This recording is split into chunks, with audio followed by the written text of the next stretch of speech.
एक शब्द का अत्यंत व्यवहार होता है, प्रेम। प्रेम शब्द को बड़ा व्यवहारिक जीवन में बहुत ही विस्तृत रूप में लिया जाता है, यानी उसका अर्थ जो है वो विस्तार से ग्रहण किया जाता है।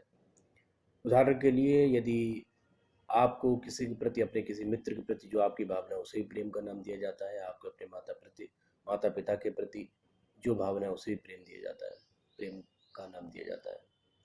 या अन्य किसी के प्रति आपकी श्रद्धा है तो उसे भी आपको, यानी आपके गुरु के प्रति जो आपके भाव हैं, श्रद्धेय भाव हैं, तो उन्हें भी प्रेम का नाम दिया जाता है। देखा जाए भाव आधार पर जीवन में साधारणता तो उन्हें प्रेम कहा जाता है, परंतु ये सब अलग अलग है। उदाहरण के तौर पर, यदि आपको ईश्वर के प्रति, गुरु के प्रति जो भाव है वो श्रद्धा का भाव है, आपको अपने मित्र के प्रति है वो स्नेह का भाव है, साख्य का भाव है। यदि आप अपने छोटे भाई बहन के प्रति जो भावना है वो आपकी स्नेह है। माता का, पिता का जो संतान के प्रति होता है उसे हम ममता कहते हैं या वात्सल्य कहते हैं। अब सवाल है कि फिर प्रेम को किन अर्थों में लेना सही है। सामान्य जीवन में जिन अर्थों में, जो व्यापक अर्थों में प्रेम को हम लेते हैं, वो लेना उस अर्थ में लेना अनुचित नहीं है। फिर भी आचार्य रामचंद्र शुक्ल ने अपने निबंधों में इन पर विस्तार से चर्चा की है और इन्हें लगभग सबको अलग अलग माना है। उन्होंने श्रद्धा, प्रेम, स्नेह, इन पर विचार किया है। प्रेम दरअसल सही मायनों में एक उदात्त भावना है जो दो विपरीत लिंगियों के बीच में उपजी एक भावना है। इसके लिए सही शब्द, चूँकि साधारण जीवन में जो है हम प्रेम को विस्तार रूप में लेते हैं, इसके लिए मुझे लगता है सही जो शब्द है, हालांकि ये इससे पहले हमारे साहित्य में, ग्रंथों में, पौराणिक ग्रंथों से लेकर वेदांगों में इस शब्द को हम देखते हैं, मिलता है। ये कोई पुराना नया शब्द नहीं बल्कि बहुत पुराना है। तो इसके लिए सबसे जो उदात्त भावना है, यानी कि एक विपरीत लिंग, दो विपरीत लिंग के बीच की जो उदात्त भावना है उसे हम प्रीति कह सकते हैं, प्रीति। अब प्रीति या प्रेम जिसे साधारणतः हम कहते हैं, इसे लेकर लोगों ने बहुत कुछ कहा है, बहुत कुछ कहते रहे हैं और बहुत कुछ कहना बाकी भी है। किसी ने इसे उदात्त भावना कहा, किसी ने सूक्ष्म भावना कहा, किसी ने इसे आध्यात्मिकता से जोड़ा। सूफियों ने इस प्रेम को सांसारिकता से लेकर असंसारिकता अर्थात अलौकिक, इलोक से उहलोक से जोड़ा। तो इसके अपने अपने रूप हैं, लोगों ने अपने अपने आप से व्याख्याएं की है। फिर प्रेम के विषय में जो ये कहा जाता है कि ये शर्तों पे नहीं रहता है, अर्थात शर्तों पे ये नहीं टिकता है। ये सत्य है, प्रेम में सत्य नहीं, प्रेम में शर्त नहीं होती। इसके साथ साथ ही प्रेम में एक सबसे जो महत्वपूर्ण चीज़ है वो अधिकार। प्रीति में अधिकार का होना बहुत आवश्यक है, अर्थात होता ही यही है। श्रद्धा और प्रेम में सबसे बड़ा अंतर यही है। आप जिसके प्रति प्रेम रखते हैं या प्रीति रखते हैं, आप चाहेंगे आप ही सिर्फ उससे प्रीति रखें, आप ही उससे प्रेम करें, अन्य कोई नहीं। श्रद्धा के भाव में ये होता है, यदि आप उसके प्रति श्रद्धा रखते हैं तो आप चाहेंगे अन्य व्यक्ति भी उसके प्रति श्रद्धा का भाव रखे, क्योंकि वहाँ अधिकार नहीं, वहाँ प्रवाह है, वहाँ बहाव है, यहाँ बहाव नहीं है। स्वच्छंदता है प्रेम में, प्रीति में स्वच्छंदता है, परंतु स्वच्छंदता का अर्थ ये नहीं हुआ कि निरंकुश, अधिकार रहित हो। अर्थात प्रेम की एक सीमा भी होती है। स्वच्छंदता और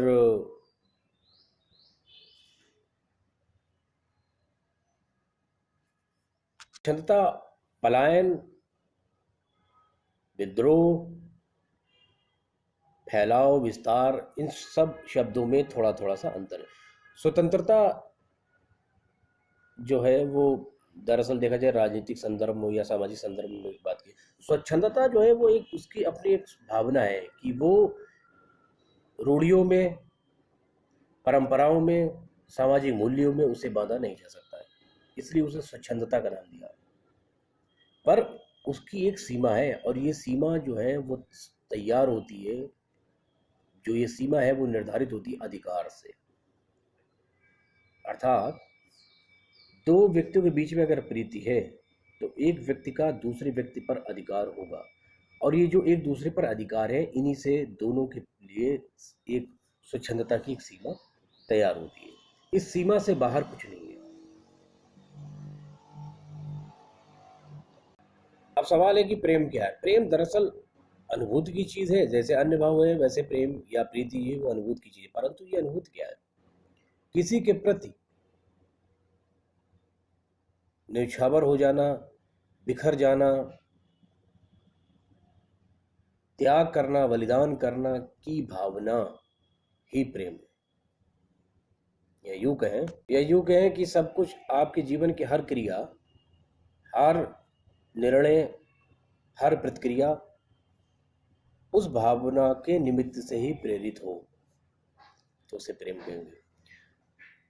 प्रेम दरअसल वासना से उपजता है। हमारे संस्कृत साहित्यों में वासना की महत्व दिया। वासना जो आज के शब्दों में जो रूढ़ हो गई है, किसी के प्रति जो है वो कामुकता, ये वासना नहीं। वासना को विस्तार रूप में लिया जाता है। वासना जो है वो भावों का उद्रेक, मूल उद्रेक होता है। तो हमारे शास्त्रों में वासना को कारण माना गया है सभी रसों की निष्पत्ति के लिए। आपने अगर रस सिद्धांत पढ़ा होगा तो उसमें आनंदवर्धन, अभिनव गुप्त, भट्टनायक, इन्होंने वासना की बात की। या फिर नाट्य शास्त्र के रचयिता आदि काव्य शास्त्री भरत मुनि ने भी वासना की बात की। दरअसल वासना जो है वो हमारे अंदर ही मौजूद होती है। इसके बहुत से रूप हो सकते हैं। उसका एक रूप कामुकता भी है। तो वासना, प्रेम जो है वो वासना का आदर्श रूप है। ये आदर्श रूप मैं इसलिए कह रहा हूँ क्योंकि हम प्रेम से जो प्रेरित होते हैं वो वासना के ही कारण होते हैं। प्रेम अर्थात प्रीति। यही कारण है कि आप किसी स्त्री से प्रति लगाव महसूस करते हैं। क्यों करते हैं? सुंदर दिखना नहीं, सिर्फ सुंदर तो आपका मानस में आपके संस्कारों से निर्मित एक आधार है, एक मूल्य है। वासना से प्रेरित होकर ही हम जो है किसी के प्रति लगाव महसूस करते हैं, उसे प्राप्त करना चाहते हैं, और वासना से फलीभूत होकर ही उसे हम पाना चाहते हैं। प्रेम में पाने का जो प्रयास है वो भी वासना से ही प्रेरित होता है। अगर वासना नहीं है प्रेम में, तो आखिर क्या कारण है कि दो प्रेमी प्रेमिका हमेशा के लिए एक साथ रहना चाहते हैं? यदि सिर्फ अनुभूति ही हो, तो यदि एक व्यक्ति जो प्रेम करता है उसकी प्रेमिका या प्रेमी की शादी किसी अन्य जगह पर हो जाती है, अर्थात वो दूर चला आता है, तो क्या फर्क पड़ता है? आप उससे प्रेम करते हैं, प्रेम करते रहिए, क्योंकि वो तो अनुभव की चीज़ है ना। क्यों आप उसे पाना चाहते हैं? क्योंकि इसका मुख्य कारण है वासना। आपको चाहिए। ये अलग बात है कि भारतीय संस्कारों में, भारतीय परिस्थितियों में, भारतीय समाज में और पश्चिम में एक अंतर है। हमारे यहाँ पे जो प्रेम का आरंभ होता है, प्रीति की जो आरंभ होती है, वो दरअसल आदर से शुरू होती है और शरीर पर ख़त्म होती है। यानी आत्मिक शुरू होती है और शारीरिक पर ख़त्म, अर्थात शारीर तक पहुँचती है, आत्मा से शरीर तक। पश्चिम इसके विपरीत है। पश्चिम में प्रेम का जो उद्गम है वो शरीर से शुरू होकर आत्मा तक पहुंचता है। दोनों के मार्ग में अंतर है। तो इसका अर्थ ये नहीं कि दोनों के यहाँ प्रेम में फर्क है। प्रेम तो प्रेम है। प्रेम तो हर जगह, हर समय, हर काल, परिस्थिति, हर प्रसंग में, हर युग में, हर क्षण में, हर देश काल में, हर परिवेश में, हर भाषा में, हर संस्कार में, हर संस्कृति में, हर देश में एक जैसा ही ये शाश्वत है। प्रेम दरअसल शाश्वत भावना है, रहती दुनिया तक कायम रहने वाली एक शाश्वत भावना है। तो उसमें कोई अंतर नहीं हो सकता। उसके होने में, उसके क्रियाकलापों में, उसके आरंभ होने में अंतर हो सकता है, पर उसमें प्रीति में कोई अंतर नहीं हो सकता। तो बाज़ लोग ऐसे भी होते हैं जो प्रेम में असफल हो जाते हैं, अर्थात वो अपने प्रेमिका को प्राप्त करना चाहते हैं पर प्राप्त नहीं कर पाते हैं। तो ऐसी स्थिति में दो किस्म के लोग होते हैं। एक तो वो लोग होते हैं जो प्रेम को प्राप्त परिस्थितियों, परिवेश, पारिवारिक कारणों इत्यादि के कारण प्राप्त नहीं कर पाते हैं अपने प्रेम को। और वो कहीं न कहीं इन चीज़ों से, परिस्थितियों से, समाज से, परिवार से एक समझौता कर लेते हैं। उसके तहत वो प्रेमिका का त्याग कर देते हैं और अपने को दूसरी ओर मोड़ लेते हैं। दूसरे व्यक्ति वो होते हैं जो परिस्थितियों से, परिवार से समझौता ना करके विद्रोह करते हैं। समाज की बेड़ियों को, पारिवारिक जकड़न को, संस्कारों की रस्सियों को और सामाजिक बंधनों को तोड़ते हैं। तो ऐसे भी लोग हैं। बाद इन प्रेम के कारणों में आज के समय में सबसे ज़्यादा जो ये है वो विद्रोही स्वभाव देखने को मिल रहा है।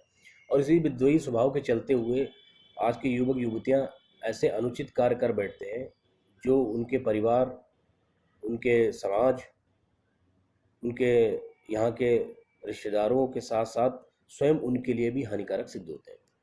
जैसे आज के वक्त में सबसे ज़्यादा युवक युवतियों का जो है वो भागकर शादी करने का बड़ा प्रचलन सा हो गया है। आखिर में ये होता है कि वो समाज को बेइज्जत करते हैं, समाज में स्वयं को, अपने परिवार को, अपने रिश्तेदारों को बेइज्जत करते हैं। भागना कोई अच्छी बात नहीं, भागना तो पलायन है। पलायन, भागना पलायन है और पलायन कमज़ोरी की निशानी है। संघर्ष करना, संघर्ष करना धैर्य, सहनशील और जुझारू होने की निशानी है। तो युवक युवतियां जो प्रेम कर रहे हैं वो दरअसल संघर्ष करने की अपेक्षा वो पलायन करते हैं, भाग जाते हैं। भागना कोई इसका इकलौता रास्ता नहीं है, या भागना जो है वो कोई उचित कार्य नहीं है, अनुचित ही कार्य है। अभी आपने सुना होगा कि कुछ दिन पहले ही एक चर्चा चली थी, शबनम नाम की एक महिला की। वो प्रेम में इतनी प्रेरित हो गई थी कि उसने अपने ही परिवार वालों की हत्या कर दी। इतना जघन्य अपराध कर दिया। क्या ये प्रेम में ऐसा करना उचित है? और आपने सुना होगा कि युद्ध और प्रेम में सब जायज़ है। ये बात जाहिल वाली बात है, बकवास की बात है। इसे स्वीकार नहीं किया जा सकता है।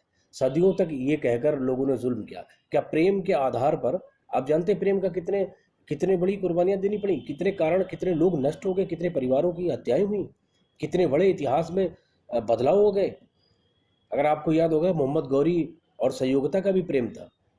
उस प्रेम से प्रेरित होकर मोहम्मद गौरी ने राजा जयचंद की भरी सभा में हमला किया और संयोगिता को उठा ले गया। प्रेम से प्रेरित होकर किया था अपनी प्रेमिका को पाने के लिए। लेकिन उसका फल क्या हुआ, उसका परिणाम क्या निकले? परिणाम ये निकले कि राजा जयचंद, जो वाकई में अपने राज्य, अपने देश, अपनी मिट्टी से प्रेम करता था, अपनी अपनी उस अपमान का बदला लेने के लिए इतना ज़्यादा वो क्रोधित हुआ कि उसने अपने अपने देश, अपने राज्य के शत्रु मोहम्मद गौरी से समझौता कर लिया। और अंत में क्या हुआ? उसी मोहम्मद गौरी ने जो है वो पृथ्वीराज चौहान का और उनके वंश का, उनके राज्य का अंत कर दिया। तो प्रेम का अर्थ ये नहीं है कि आप जो है स्वयं तो जो है वो अपनी भावनाओं की पूर्ति करना चाहें, अपनी मंशाओं को पूर्ति करना चाहें और दूसरों को कष्टों में डालें। ये उचित नहीं है। कोई तो सीमा तय होनी चाहिए, कोई तो उस पर अंकुश होना चाहिए। स्वच्छंदता में और फूहड़पन में कुछ तो अंतर होना चाहिए। तो प्रेम की कोई एक निश्चित परिभाषा तो होनी चाहिए। अगर ऐसे नहीं निश्चित होती है तो आए समय पर जिस तरीके से हम देख रहे हैं कि हमारे समाज में युवक युवतियां आए दिन अनुचित कार्य करते हैं, ऐसे काम कर जाते हैं जो सभी के लिए दुखदाई होते हैं, कष्टों का कारण बनते हैं और स्वयं उनके लिए भी हानिकारक सिद्ध होते हैं। तो इसका सीधा सा अर्थ है कि वहाँ प्रेम नहीं है। प्रेम की अपेक्षा जो है अधिकार ज़्यादा हावी है। उस प्रेम में अधिकार, मिलन ज़्यादा हावी है। प्रेम त्याग का भी नाम है। अगर आपको प्रेमिका नहीं मिलती है, आपको अपना प्रेम नहीं मिलता है, तो इसका अर्थ ये नहीं हुआ कि आप जीवित नहीं रह सकते। आप उसके साथ उसकी अनुभूति को, उसकी यादों को संजोकर भी जीवित रह सकते हैं। और महत्वपूर्ण बात है कि वो आपके जीवन, जो आपके क्षणिक सुखद क्षण थे, जो आप अपने प्रीतम के प्रति अनुभूत करते थे, उसके साथ संयोग अवस्था में जो आप अनुभूत करते थे, उन्हें याद कर, अपनी सुनहरी स्मृतियों में याद रखते हुए रखकर